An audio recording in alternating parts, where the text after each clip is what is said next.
Maray na aldaw po sa Gabos. Ako po si Jane and welcome to Martial Arts Journey with Jane. Sa masunod na pong episode, naugma po akong ipaaram sa Gabos na ang makakaulay and mabibistutang maray ay saro sa mga miyembro kan samuyang organisasyon. Siya po ay mayong iba kundi si Chanel Avila. Sa mga day pa po nakakaaram, ako po ay miyembro kan Kyokushinryu Dragon Clan Philippines na nakabase sa Naga City, Kamsur. Ini po pinanginutan kang samuyang mabuuton asin marayo na leader na si Sensei Engineer William Menes. Gusto ko pong pasalamatan ang gabos na miyembro kan samuyang organisasyon, lalo na po ang samuyang mga dedicated instructors, mga black belts. Chanel, welcome and salamat na maray. Pwede pong i-introduce mo ang sadiri mo. My name is Chanel Fion Apostol Avila po. I'm 20 years old. Nag-start ako, I think, mga 13 or 14 years old. Siguro mga ano po ako niyan, grade 7 or grade 8. Mga nasa, 6 to 7 years na din po akong nag-train ng karate. Pwede mong i-share sa Gabos kung ano si mga nanooddan mo na values sa karate na pero nagagamit mo sa pang-aral daw mong buhay sa kapagklase, sa harong, or maski sa ka magduman. Ang pagkakaigwa ng self-control sensei, sabot po yan sa mga natutunan ko from na nag-start ako sa karate. Kasi, syempre sensei, kapag mayo ka pong self-control, padalos-dalos ka sa sa mga gigibuhan mo. And of course, sensei, critical thinking.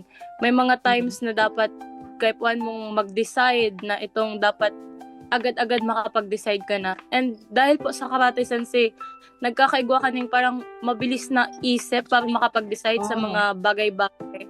Arog po ka to, sensei. Kaya, very thankful po ako na nag-join ako ng karate. Naugma ko na iyan sa mga na itabang sa imo kang karate because it's very important, critical thinking, quick thinking, and self-control, di ba? Kaya po talaga na maray. Ano ang pinaka naging struggle mo sa training? Garo sometimes push sa imo na garo di ko na kayang ipadagos. Time management sensei, kasi syempre and training sensei. Tapos may mga ka din po, may mga other things na ginigibo ka din po, 'di ba? Kaya siguro po ang pinaka-struggle is time management talaga po. I agree. Oh, syempre kadakol mga priorities, 'di ba? Minsan talagang day nagkakatugma, nagka-conflict ang schedules from martial arts, tapos join ka din sa beauty pageant.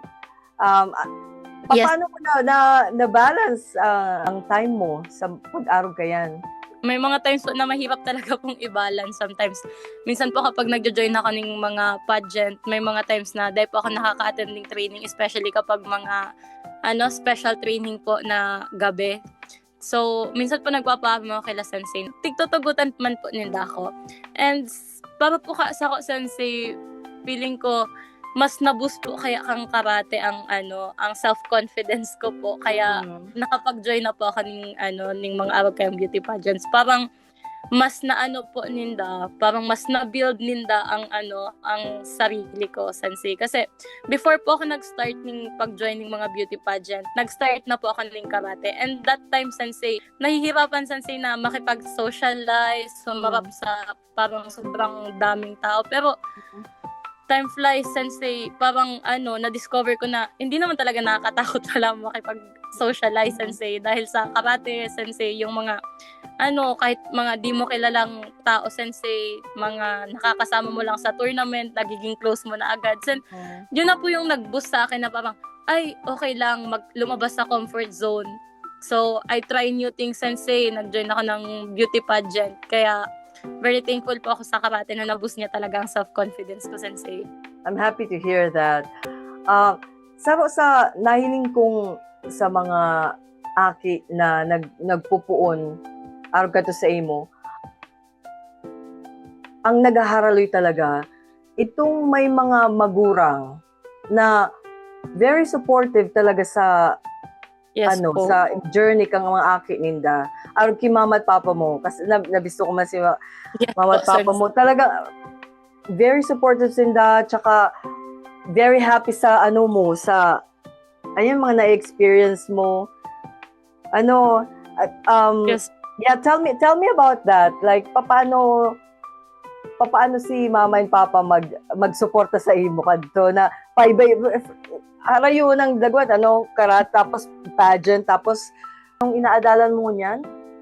I take, Sensei, criminology po. Bachelor in Science in Criminology po. That's really good. Yes, Ay, Sensei. ino mo yan?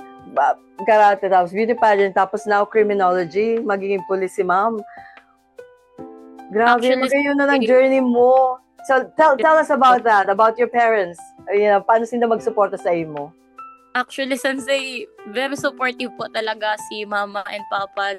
Lalo na po si papa pag abot sa karat, hatod sundo, tapos ang training kapag mga special, minsan iniibahan ako sa training, kapikit na, Sensei. Napakaswerte ka mga aki na may mga magurang na talagang suportado permi ang mga aki ninda. Araw kang magurang mo.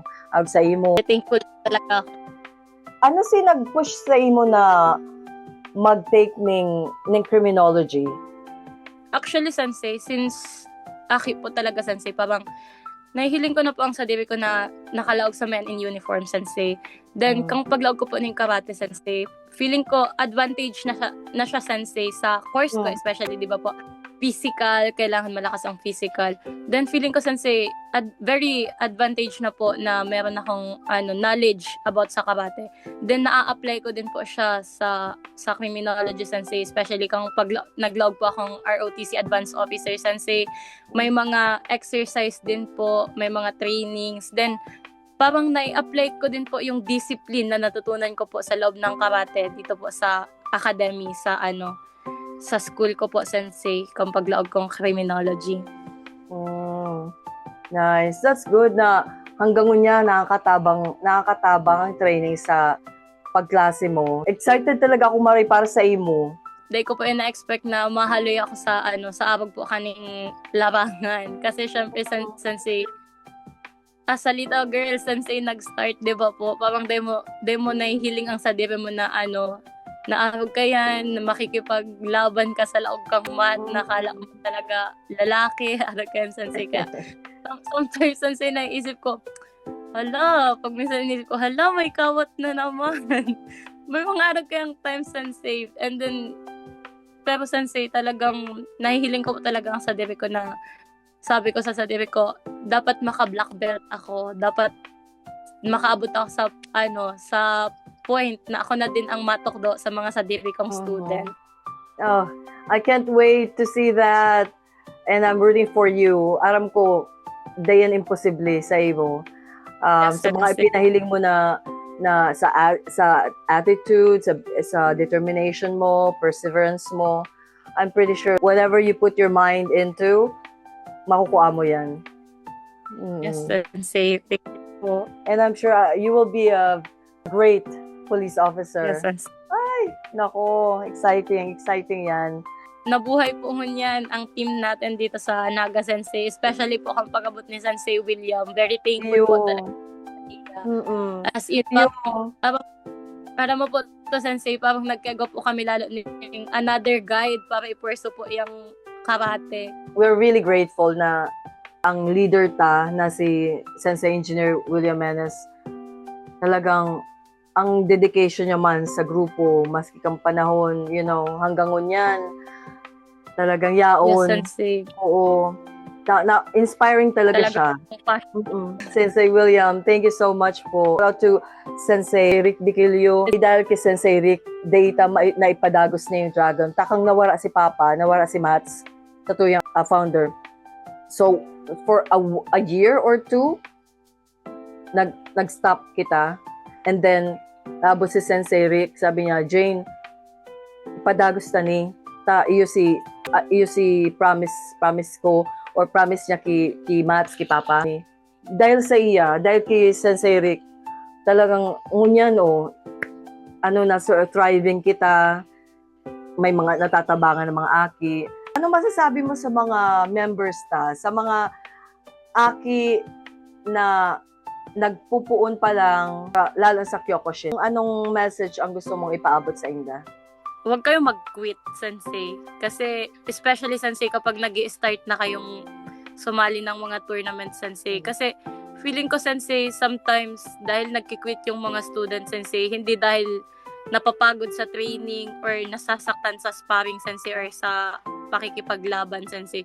I think nagki-quit sila, Sensei, dahil sa pagkatalo po, especially sa mga tournament, Sensei. So, feeling ko, ang advice ko lang po sa kanila, Sensei, it's okay to lose. Kapag natalo sila, Sensei, use that as their lesson para sa mga susunod na tournament, Sensei. Train harder, work harder para sa susunod talagang makukuha nila yung goal nila, Sensei. And if ever na may mga times, Sensei, na matalo talaga, Sensei, sasabihin ko lang, it's not all about winning or losing, Sensei. It's all about how you embrace the spirit of the tournament, Sensei, of the karate, Sensei. Yun lang po. Magayon naman ang message na yan, Chanel. Yes po. Thank you so much. Chanel, salamato na maray sa time at saka sa pagiging great example, Yes, role model sa mga members na dyan. Salamat man kay Papa at Mama mo, ki Tugang mo. Yes po. Thank you din po, Sensei, sa opportunity.